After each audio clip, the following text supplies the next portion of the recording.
Untuk soal yang pertama, yaitu jelaskan peranan teknologi di dalam service encounter dan berikan contohnya satu.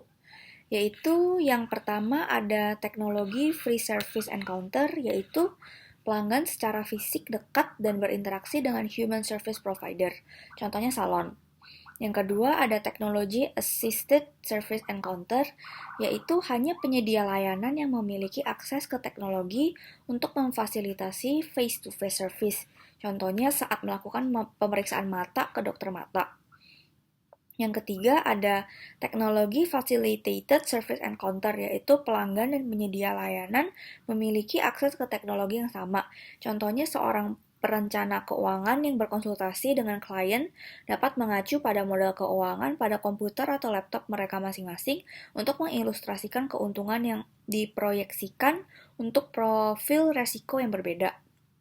Kemudian ada teknologi mediated service encounter, yaitu customer dan human service provider tidak ditempatkan bersama secara fisik, yang dimana pertemuan layanan ini tidak lagi merupakan kontak tatap muka tradisional.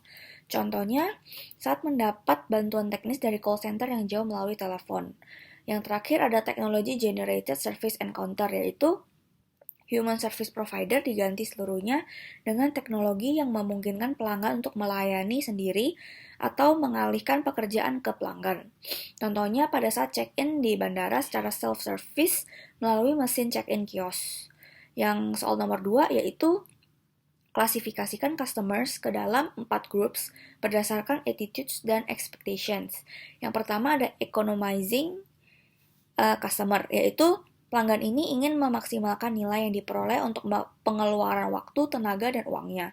Ini adalah pelanggan yang menuntut dan terkadang berubah-ubah, yang mencari nilai yang menguji kekuatan kompetitif perusahaan jasa di pasar. Kehilangan customer seperti ini berfungsi sebagai peringatan sejak dini potensi ancaman persaingan. Kemudian ada ethical customers, yaitu pelanggan ini merasakan kewajiban moral untuk menggurui perusahaan yang bertanggung jawab secara sosial. Perusahaan jasa yang telah mengembangkan reputasi untuk layanan masyarakat dapat menciptakan basis pelanggan yang loyal. Yang berikutnya ada personalizing customers, yaitu pelanggan ini menginginkan kepuasan antar pribadi seperti pengakuan dan percakapan dari pengalaman layanan. Computerized customer file dapat menghasilkan pengalaman yang dipersonalisasi serupa ketika digunakan dengan terampil oleh personel frontline di banyak bisnis.